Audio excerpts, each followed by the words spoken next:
Dear students, ఈరోజు మనం మరొక కొత్త అంశాన్ని థర్డ్ బిఏలో సెమిస్టర్ 6లో ఉన్న వ్యవసాయ అర్థశాస్త్రంలో ఒక కొత్త టాపిక్ని మనం ఈరోజు మళ్ళీ చూద్దాం. నిన్న క్లాస్లో మీకు ఏం చెప్పానంటే వ్యవసాయ మార్కెట్కి దశలు ఎన్ని రకాలుగా ఉంటాయని చెప్పాను. నిన్న క్లాస్లో మీకు వ్యవసాయ మార్కెట్ దశలు ఎన్ని రకాలుగా ఉంటాయని చెప్పాను. ఈ వ్యవసాయ మార్కెట్కి దశలు 7 రకాలుగా ఉంటాయని చెప్పుకున్నాం మనం. అయితే ఆ దశలు అనేవి రావాలి, ప్రజలకు అందుబాటులో ఉండాలంటే ఆ మార్కెటింగ్ అనేది కొన్ని ఇబ్బందులు ఎదుర్కొంటుంది. వ్యవసాయ వస్తువుల మార్కెటింగ్లో కొన్ని లోపాలు ఉన్నాయి.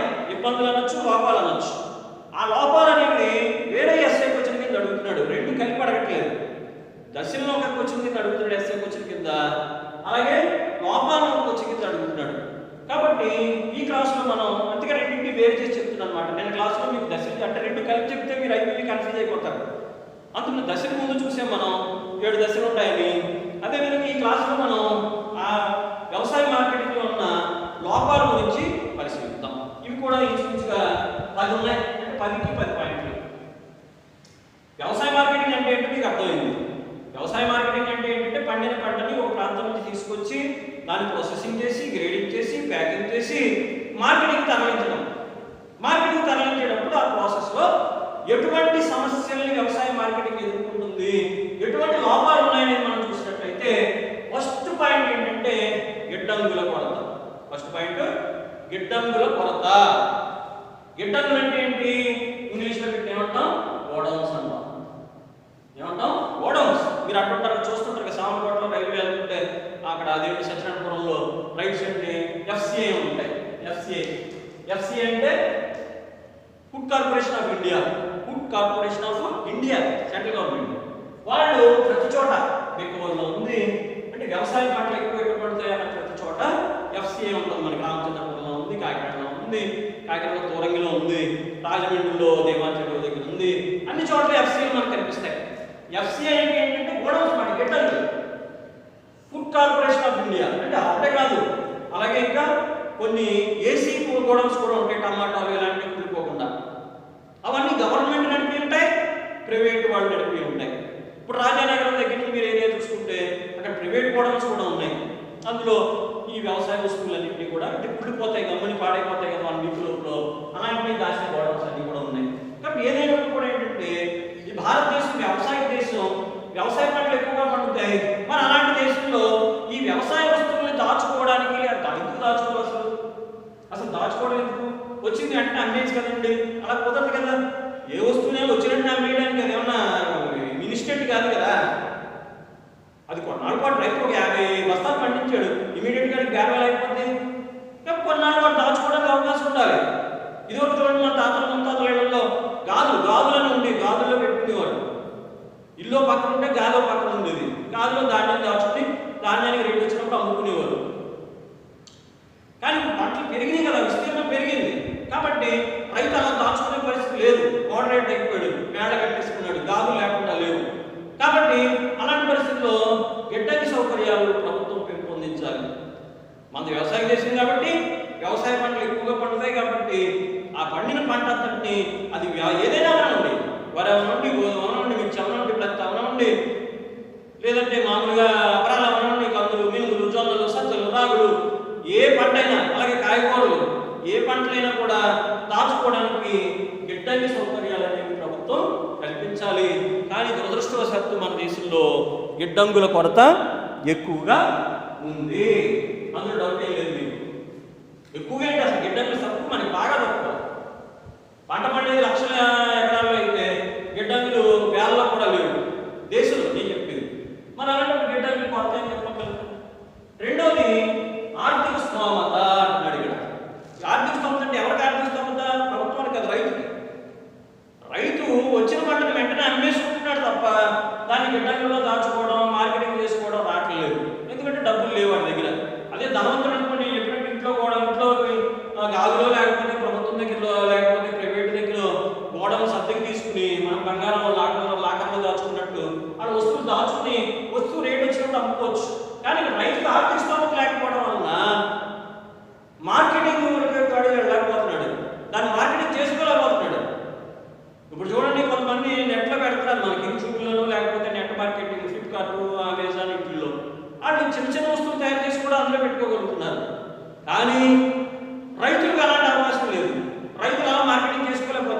ఎందుకంటే అది ఫోన్ ఉండదు, ఫోన్ కొనుక్కునే ఆర్థిక స్థోమత ఉండదు, ఆ ఫోన్ ఎలా ఉపయోగించాలో తెలియదు. ప్లస్ ఆ వస్తువును దాచుకుని అమ్ముకునే అంత ఆర్థిక స్థోమత ఉండదు. వచ్చిన పంటను వెంటనే అమ్మేసుకోవాలి.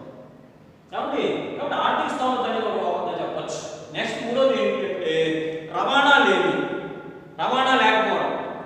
చాలా గ్రామాలకు ఎప్పటికీ సరైన రోడ్లు లేవు, ఉన్న అక్కడ రవాణా సౌకర్యాలు లేవు. అక్కడ బస్సులలో, లారీలలో, ట్రిప్పర్లలో ఏమి వెళ్ళవు, ఆటోలు వెళ్ళవు. ఇంకా చాలా ప్రాంతాలు, మన తూర్పుగోదావరిలో చాలా ప్రాంతాలకు సరైన రోడ్డు సౌకర్యాలు లేవు. మరి అక్కడ పండిన పంటని రైతు ఎలా తీసుకొస్తాడు? ఇక్కడ పండిందండి, మిరప పండించాడు ఒక రైతు సరదాగా వాటిలో ముందులో. ఆ మిరపని గుంటూరు తీసుకెళ్ళాలంటే రవాణా సౌకర్యాలు లేవు, గోడలు ఖర్చు అయిపోతుంది. కాబట్టి రవాణా లేదు. అలాగే ఇక్కడ పండిన పంట పంజాబ్ తీసుకెళ్ళాలి, మహారాష్ట్ర పట్టుకెళ్ళాలి అంటే రైల్వేలో ఛార్జీలు ఎక్కువైపోయినాయి, కార్గో ఛార్జెస్. ఎలా పట్టుకెళ్తాడు రైతు? తన పండిన 5 బస్తాలు ఎలా పట్టుకెళ్తాడు? అలాగా రవాణా అనేది మనకి చాలా భయంకరమైన సమస్యగా ఉంది. నెక్స్ట్ మార్కెట్ అవకతవకలు. ఇప్పుడు తీసుకొచ్చాడు ఒక మార్కెట్ యార్డ్కి తీసుకొచ్చాడు పండిన పంట అంతటిని. ఆ పండిన పంట అంతటిని మార్కెట్ యార్డ్కి తీసుకొస్తే అక్కడ అనేక అవకతవకలు జరుగుతుంటాయి. అది గవర్నమెంట్ అయినా ప్రైవేట్ అయినా. పాప రైతు నిరక్షరాస్యుడు, వాడికి పాప చదువు రాదు. అందువల్ల ఏం జరుగుతుంది? వాడిని రకరకాల మోసాలు గురి చేస్తారు. వచ్చిన దగ్గర నుంచి తూకాల్లో తేడా వస్తాయి. 100 కేజీలు బస్తాలు పెట్టితే అందులో తూకం 110 కేజీలు వచ్చేలా కింద రాయి పైన రాయి తగిలిస్తాడు. అంటే 10 కేజీలు 5 కేజీలు కనీసం 2 కేజీలన్నా ఎక్స్ట్రా రైతు దగ్గర తొప్పేస్తాడు. అదంతా మళ్ళీ వాళ్ళు వేరే అనుకుంటారు. అది గవర్నమెంట్ అయినా అవ్వచ్చు, ప్రైవేట్ వాళ్ళు అయినా అవ్వచ్చు. రైతు ఆ విధంగా అక్కడ నష్టపోతున్నాడు. నెక్స్ట్ ధరలు ఎంత వాడికి తెలియదు. ఆడు ఎంత చెప్తే అంత దగ్గరవాడు. రైతు అంటే అమాయకుడు, రైతు అంటే మోసపోయేవాడు, రైతు అంటే ఆర్థిక స్థోమత లేనివాడు. మన దేశంలో అందరికన్నా అమాయకుడు ఎవడు, నష్టపోయేది ఎవడు అంటే పంట పండించే రైతు. మీకు ప్రతిసారి చెప్తున్నాను, ఆ రైతుకి ఇంకా మనం ఏమి చేయలేము, ఇలా బాధపడడం తప్ప. కాబట్టి ఏం జరుగుతున్నాయి? మార్కెటింగ్ అవకతవకలు జరుగుతాయి. సరైన ధర ఎవరు, తూకాల్లో తేడా ఉంటాయి. ఆడికి ఉండడానికి వచ్చాడు, 2 రోజులు ఉండాలి, ఆ వస్తువును అమ్ముకోవాలంటే లైన్లో రావాలి. ఆడు ఉండడానికి సరైన వసతి సౌకర్యం ఉండదు, రోడ్డు మీద పడుకోలేడు, వాడు తెచ్చిన మూటల మీద పడుకుంటాడు, భోజన సౌకర్యాలు ఉండవు. అలాంటి భయంకరమైన దుర్భరమైన పరిస్థితుల్లో రైతు అవకతవకలు, మార్కెట్లో ఉన్న అవకతవకలు బలైపోతూ ఉంటాడు. ప్రభుత్వం దాన్ని ఏమి పట్టించుకోదు. నెక్స్ట్ 5వది ఏంటంటే సరైన ధరల సమాచారం ఉండదండి. అదే కదా చెప్పాను మీకు. పేపర్లో కానీ టీవీలో కానీ ఏదో మూలలు ఇస్తారు దాన్ని. ఆ రైతు ఎక్కడ చదువే రాదానికి, అది ఎవరు చూస్తాడు మూలకి? పోనీ ఎవడన్నా చూసి చెప్తాడంటే రైతు అంటే మనం చూడకుండా రైతుతో మాట్లాడితే పెద్ద చాలా తప్పు. ఆడు అడిగితే జవాబు చెప్పం. బ్యాంకులో ఏదో పూర్తి చేయమంటే పూర్తి చేయం. మన పెద్ద చదువుకున్న సోఫిస్టికేటెడ్ హీరోలు కదా. మరి అలాంటి రైతుకి ఎలా తెలుస్తుంది? ధరల సమాచారం ఎలా తెలుస్తుంది? మార్కెట్ సమాచారం తెలియదు, ధరల సమాచారం తెలియదు. బాబు నీకు వరికి ప్రభుత్వం ఈ మద్దతు ధర ప్రకటించింది అని నాకు తెలియదు. ఇంట్లో టీవీ ఉండదు, పేపర్ రాదు, ఊళ్ళో ఎవరైనా చెప్పరు.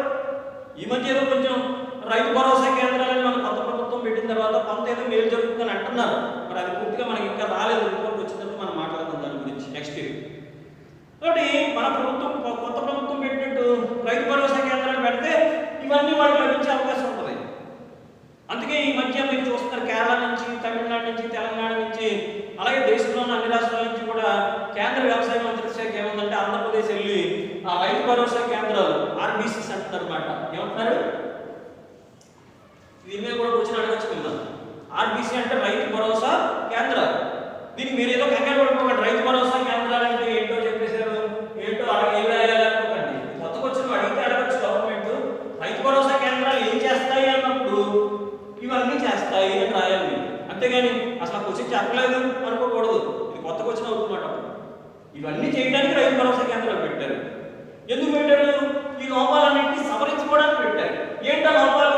గిడ్డంగుల కొరతలు సవరించుకోవడానికి, ఆర్థిక స్థోమతను పెంపొందించుకోవడానికి, రవాణాలను మెరుగుపరుచుకోవడానికి, మార్కెట్ అవకతవకలు తగ్గించుకోవడానికి, ధరల సమాచారం ఎప్పటికప్పుడు తెలియపరచడం కోసం.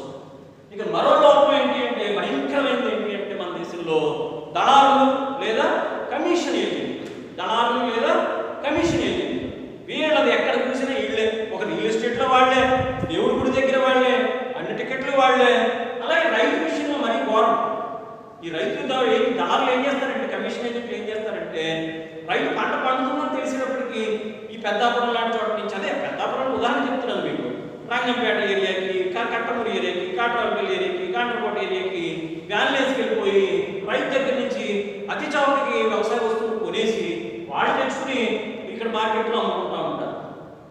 నిజానికి రైతుల కోసం పెట్టి ఏమండి మార్కెట్ యాప్లు అయ్యేది, కానీ గిడ్డంగా ఎవరు ఉపయోగించుకుంటారు?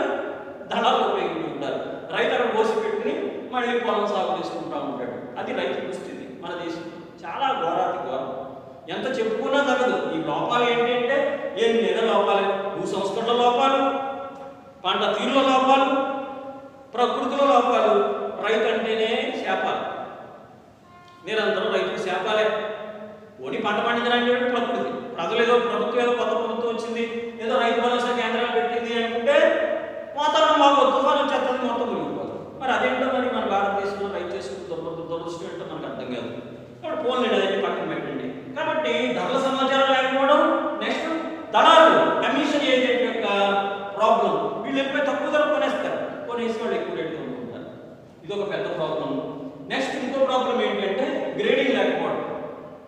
ఏబిసి గ్రేడింగ్ ఉండదు, అన్ని కలిపి కొనేస్తారు. కొనేసి తర్వాత వీళ్ళు గ్రేడింగ్ చేసుకుని అందులో థర్డ్ గ్రేడ్లో కొనేసింది ఏ గ్రేడ్కి అమ్మేసుకుంటారు, సి గ్రేడ్లో కొనేస్తారు. రైతులు ఇది సి గ్రేడ్ రా పక్కన పెడతారు. మొక్కజొన్న పొత్తులు, జాంకాయలు, లేకపోతే మిరప, ఇవన్నీ ఇంకా ఏ టు జెడ్ మినుములు, పెసలు ఇవన్నీ ఇలా పండి పక్కన తోసేస్తారు. అక్కడ తోసేసి మెయిన్ మార్కెట్ తెచ్చుకుని దాన్ని ఏ గ్రేడ్ కింద అమ్మేసుకుంటుంటారు. అలాగా గ్రేడింగ్ సౌకర్యాలు లేకపోవడం. ప్రభుత్వమే గ్రేడింగ్ చేస్తే ఈ దళాల గ్రేడింగ్ అనేది మనకి లేకుండా పోవడం. కాబట్టి గ్రేడింగ్ అనేది చేయట్లేదు ప్రభుత్వం. ప్రభుత్వం లేదు, ఎకనామీ లేదు, ఆ సామర్థ్యం ఉన్నటువంటి ఎంప్లాయీస్ కూడా వాళ్ళ దగ్గర లేదు. ఉన్న వాళ్ళు కూడా మేతగాళ్ళు. మనకి ఎక్కడైనా లంచమే కదా, అక్కడ కూడా లంచం తీసుకుని వాళ్ళకి ఎవరు సహకరిస్తారంటే దళాలకు సహకరిస్తారు. ఇక నెక్స్ట్ 8వ పాయింట్ ఏంటంటే విక్రయం కాగల మిగులు. విక్రయం కాగల మిగులు అంటే మీకు చాలాసార్లు వస్తుంది, ఇంటర్మీడియట్, డిగ్రీ ఫస్ట్ ఇయర్లో కూడా వచ్చింది. విక్రయం కాగల మిగులు అంటే ఏంటంటే మన దేశంలో విక్రయం కాగల మిగులు తక్కువ. అంటే రైతు తన అవసరాల నిమిత్తం వ్యవసాయ వస్తువులు తీసేసుకున్నాక మార్కెట్లో అమ్మడానికి సిద్ధంగా ఉన్నదాన్ని ఏమంటామంటే విక్రయం కాగల మిగులు అంటాం. అంటే మన దేశంలో పండిన పంటని రైతు తినేయడానికి సరిపోతుంది. ఆ చుట్టాలు, వాడు పెట్టి కూడా అది తినేయడమే సరిపోద్ది. సంవత్సరం అంతా వాడికే ఉపయోగపడిపోద్ది. మార్కెట్కి తీసుకొచ్చి అమ్ముకునే అంత సరుకు వాడు పండించలేకపోతున్నాడు. అంత టెక్నాలజీ, అంత యాంత్రీకరణ మన వ్యవసాయ రంగంలో లేదు. కాబట్టి విక్రయం కాగల మిగులు కూడా మన దేశంలో తక్కువగా ఉండడం మరొక లోపంగా చెప్పచ్చు. నేను ఇందాక నుంచి చెప్తున్నాను, ఈ అన్ని ప్రాబ్లమ్స్ ఒకే మూల కారణం ఏంటంటే మన దేశంలో రైతులు ఇప్పటికీ 60% నిరక్షరాస్యులు, అంటే ఇల్లిటరేట్స్. పాపం చదువులు అదాలి వేరుకొద్దా.